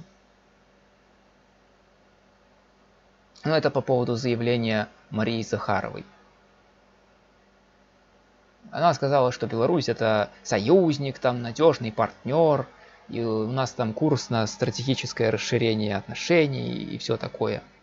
Бла-бла-бла. Да, бла-бла-бла. как всегда. То, кстати, вот с 2000, точнее в этом Лукашенко 8 раз подметил фразу, что мы под чужой плетью не будем. Уже ускладен за этот месяц. То есть это начинается с 2014 года, он так начинает говорить.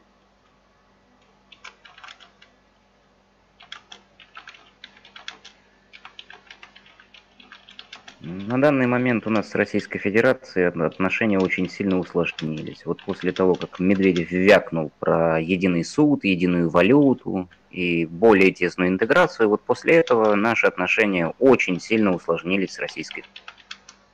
Ну и украинцы еще Так добавили свои... Почему вот эти дебилы Медведев и Путин так сморозили? Что у них в голове вообще творится? Фридом, ты сам ответил на свой вопрос. ты сказал, почему эти дебилы?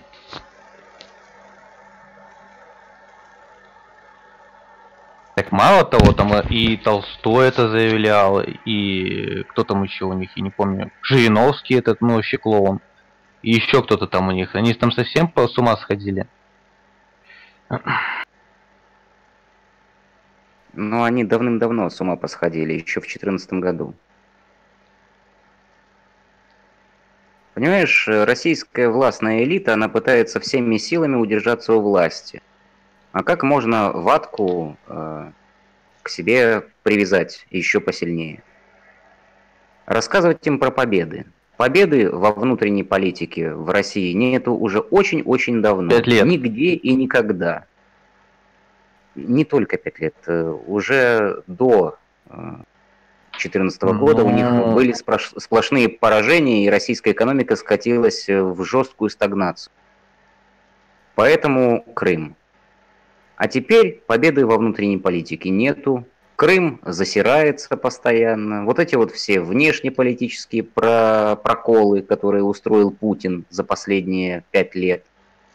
Нужно как-то еще убедить российское население в том, что царь все еще может. Вот они придумали. Давайте мы потыкаем палкой в белорусов, а то что-то они слишком спокойно себя чувствуют. Ну, потыкали палкой. Так я не понимаю, что за дебилизм сравнивать какой-то жалкий кусок земли под названием Крым со целой страной. Это я вот это вообще не врубаюсь. Там Беларусь в десятки раз больше, чем Крым это сраный. Что за бред вообще? Фридом, это нужно у украинцев спросить. Ну и россиян, про крымский сценарий говорили именно украинцы с 13 декабря. Уже почти месяц. Они говорят, что в Беларуси будет крымский сценарий. Так и говорят, что все, мы сдались, мы прогнулись, все белорусы за вхождение и так далее. Это же какой-то сумасшедший бред. Откуда они вообще это взяли? Я не понимаю. То есть комиссия создана, значит все, мы прогнулись. Из-за комиссии. Типа вот из-за этого. Все. Дебилизм. Блин, комиссия. У нас парламент целый существует, союзного государства, который ни хрена не работает 20 лет. Эта комиссия — это мертвому припарка. Так, следующая новость по поводу заявления Евросоюза, по поводу смертной казни. Смертная казнь не сдерживающий фактор, а ошибки суда неизбежны. Европейский Союз недвусмысленно выступает против применения смертной казни при любых обстоятельствах. Об этом говорится в заявлении пресс-секретаря Европейской службы внешних действий, сделанном в связи с новым смертным приговором в Беларуси. В заявлении сказано, что белорусским властям на последнем заседании координационной группы ЕС-Беларусь, которое прошло в декабре в Брюсселе, было доведено, что любая правовая система может допускать ошибки, а смертная казнь не является сдерживающим фактором. Европейский Союз выражает искреннее сочувствие семьям и друзьям жертв совершенных преступлений, в то же время ЕС недвусмысленно выступает против применения смертной казни при любых обстоятельствах. Смертная казнь не является фактором, сдерживающим преступность, а ошибки, неизбежные в любой правовой системе, становятся необратимыми. Эта твердая позиция была подтверждена подвержена белорусским властям на 6-м заседании координационной группы ЕС-Беларусь 12-13 декабря в Брюсселе, говорится в заявлении. В ЕС ожидают, что оставшиеся смертные приговоры, вынесенные в Беларуси, будут заменены на более мягкие, и что будет введен мораторий на смертную казнь в качестве первого шага к ее отмене. Напомним, 9 января Могилевский областной суд приговорил к смертной казни 36-летнего бобруйчанина Александра Осиповича за убийство 2 девушек с особой жестокостью. 20 июля 2018 года в ванной его квартиры нашли их тела со следами насильственной смерти. Совет Европы в очередной раз призвал белорусские власти ввести мораторий на смертную казнь.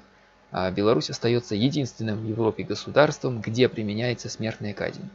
С 90-го года в Беларуси было расстреляно более 400 приговоренных к высшей мере наказания. В 2018 году были казнены 4: Алексей Михаленя, Виктор Летов, Семен Бережной и Игорь Гершенков. Сейчас, по данным правозащитников, в камере смертников находятся Александр Жильников и Вячеслав Сухарко.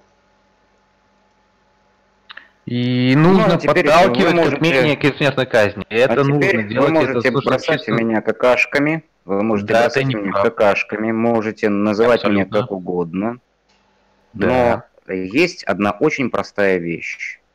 Людей должны сажать в тюрьму. Да, но не убивать.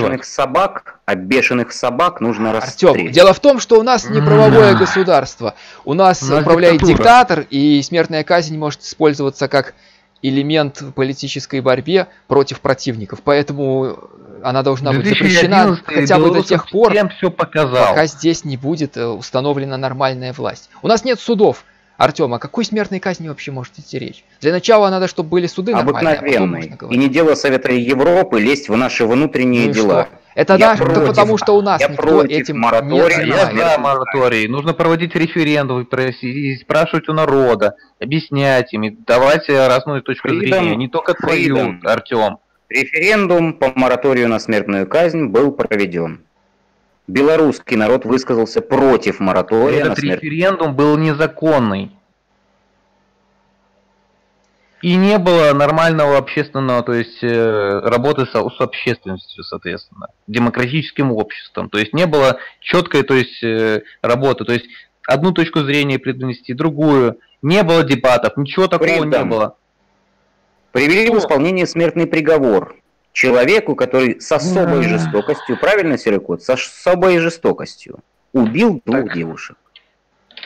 И что? Я бы Если посадил бы он на всю с жизнь. особой жестокостью, если Еще он с раз я особой повторяю, у нас если не правовое он- государство. Подожди, подожди, да я закончу. Если Ты сейчас человек будешь с особой обрисовывать, как это жестоко и так жестокостью, далее.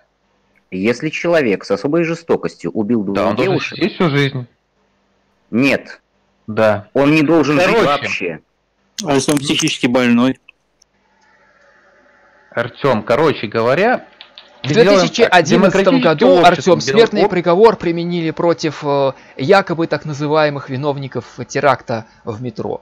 Вина которых Коновалова очень и Ковалева, да, Да, они да, да. абсолютно ни в чем не виноваты. Это совершенно все правильно. Поэтому Слушай, смертный ну, приговор должен быть запрещен, но извини, заблокирован, Серый, без всяких раз условий. на руку только приходит. Тут диктатуру, условий никаких Артем, быть ну не как может. ты Серый, не понимаешь? извини. Если в Коновалова, стране нет Ковалев — это справедливого одна суда, никакого смертного приговора быть не может. Серый, Сначала суд, Коновалов потом и Ковалев. приговор. Серый, Коновалов Успокойся, и Артем, а Ковалев. то ж... О, господи. Господа, Коновалов и Ковалев — это одна ситуация. А черные риэлторы, которые бабушек и дедушек убивали для того, чтобы заполучить их квартиры. Смертная казнь. Они не заслуживают работает. смерти? Господи. Если человек, нет суда, который- Артем, а ни о чем человек, тут а говорить человек, нельзя. одну секундочку, а человек, который нанес 70 ударов молотком по голове другому человеку, Ну А да, ты уверен, пожизненное. что действительно он нанес? Пожизненное. И что нанес? Артем, а если менты ему подкинули эти трупы? Когда притянули ловили его? Чикатил всяких, сколько там людей расстреляли невиновных. 40 в одном человек, случае, в другом. 42 человека. Поэтому никаких А, нет, смертных 17 приговоров тут 17 быть не человек должно. расстреляли. Из-за Это- Чикатила 17 человек расстреляли. Сначала надо хотя бы, чтобы Значит так, судебная господа, система была моя нормальная, а не позиция. то, что сейчас. моя Это позиция. твоя- хорошо, мы поняли моя твою позиция. позицию. Мы господа, её знаем, Моя Артём. позиция. Да Моя мы позиция. поняли, господи, Одну мы поняли. секундочку.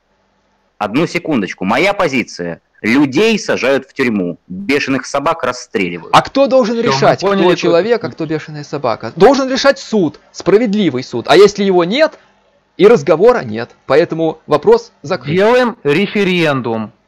И народ решит. Общественное давление, грубо говоря. И тогда нам бабло Теперь- ест, да, все. Следующая тема. Тут как бы вопрос уже решенный. Вот, по поводу дела Белта. Дело главреда Тутбай Марины Золотовой направлено в суд. Генеральная прокуратура направила в Минский городской суд для определения подсудности уголовное дело в отношении главного редактора портала Тутбай Марины Золотовой. Ну, об этом как бы уже тоже говорили, это давно это все дело длится. Об этом сообщил официальный представитель ведомства Дмитрий Брылев. Сегодня в Минский городской суд для определения подсудности направлено уголовное дело по обвинению в совершении преступления, предусмотренного частью 2 статьи 425 УК «Бездействие должностного лица». То есть будет определено, где состоится процесс, и пока неизвестно, сколько времени это займет. Собеседник добавил, что прокурор не усмотрел оснований для изменения или отмены ранее избранной меры пресечения. Как и прежде, редактор находится под подпиской о невыезде и надлежащем поведении.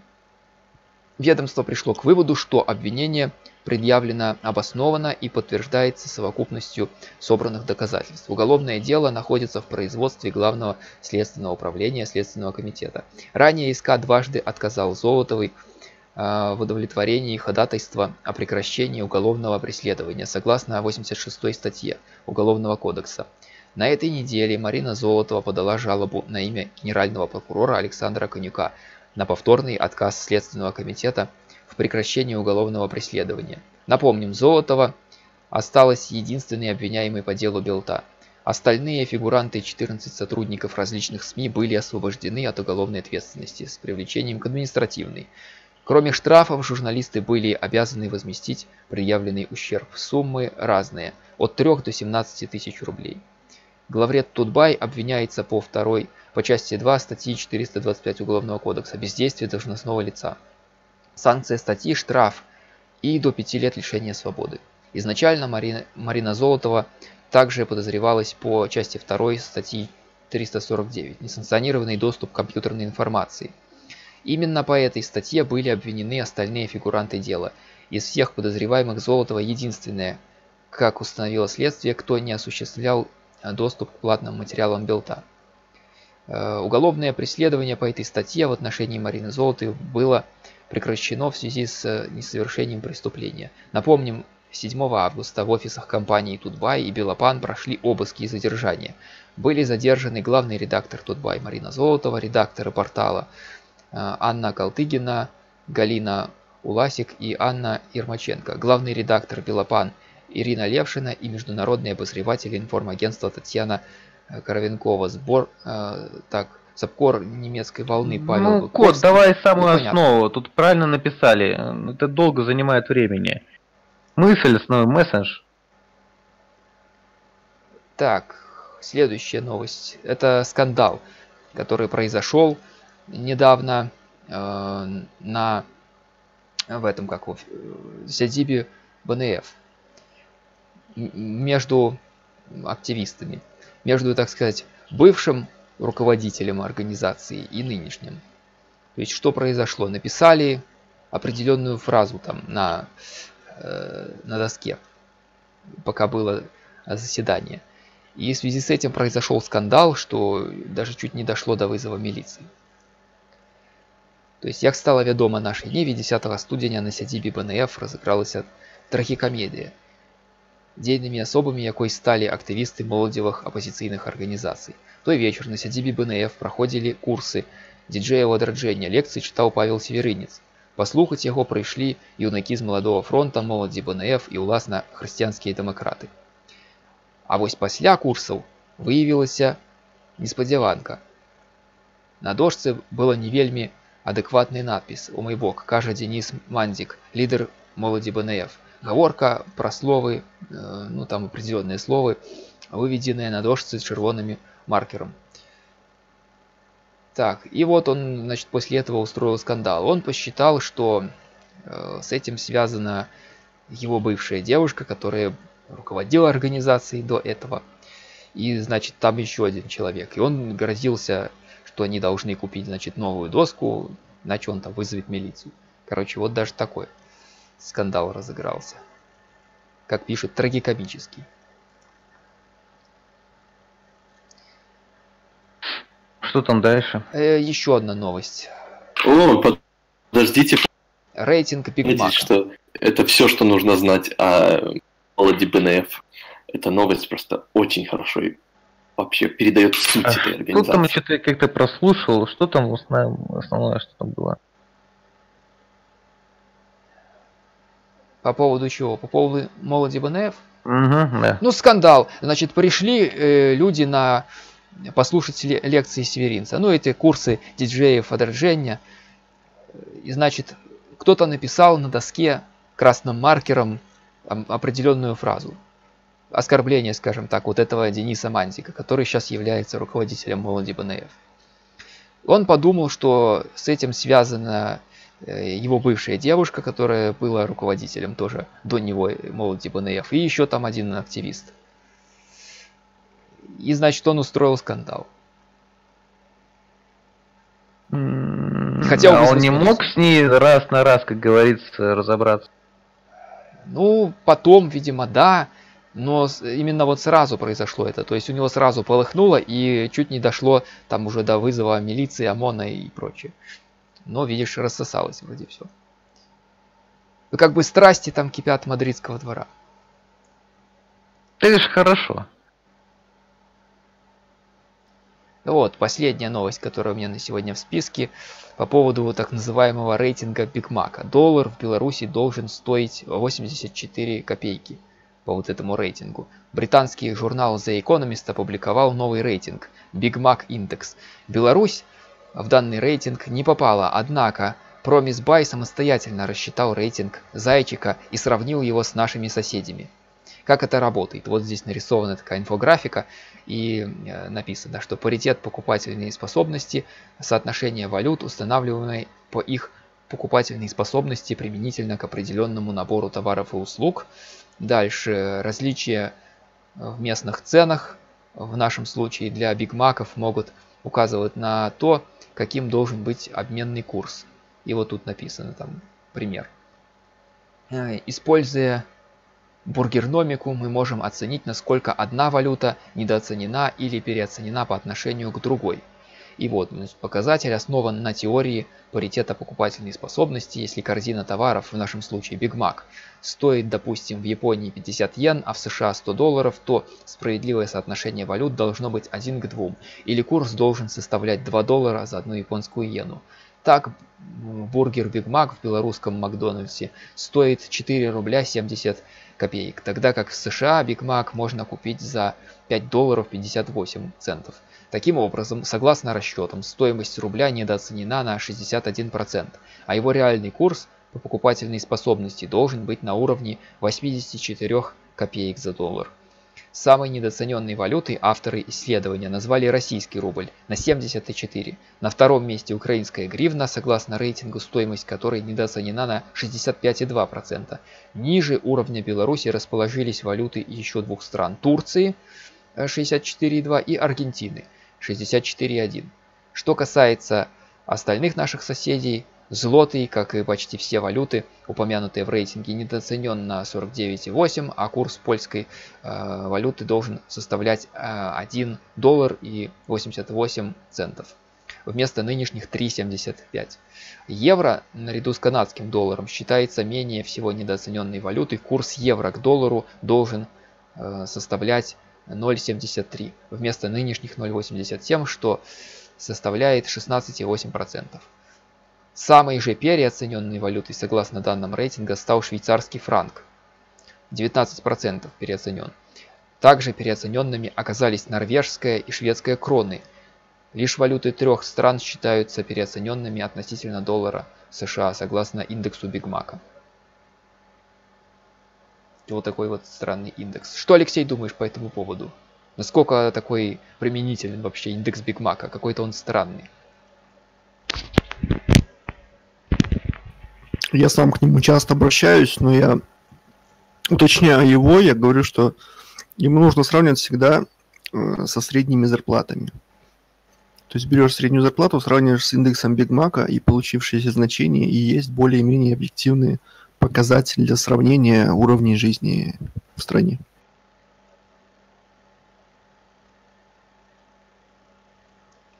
Давай следующую новость. Ну, у меня вот как бы все.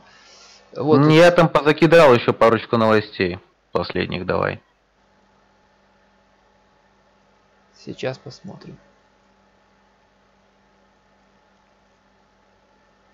По поводу аккумуляторного завода, смотрю, есть. Жихары Бресту супроть свинцу. По поводу казака, да. Видео, как выгнали казака из вагона. Это как бы известное видео. Сейчас в интернете муссируется. Ну и все вроде. Что касается этого новоявленного казачества, ни в нашей истории, ни где-либо еще никогда на нашей территории не существовало никакого казачества, кроме реестрового. На территории Речи Посполитой были реестровые казаки, которым платили деньги, одевали их в форму и так далее.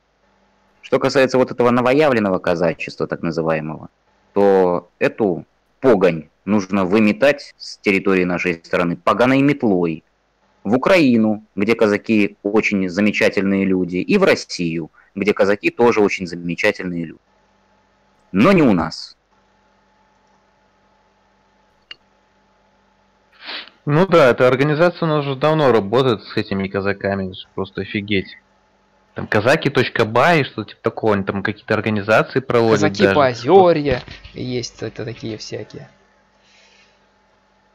Жесть какая-то.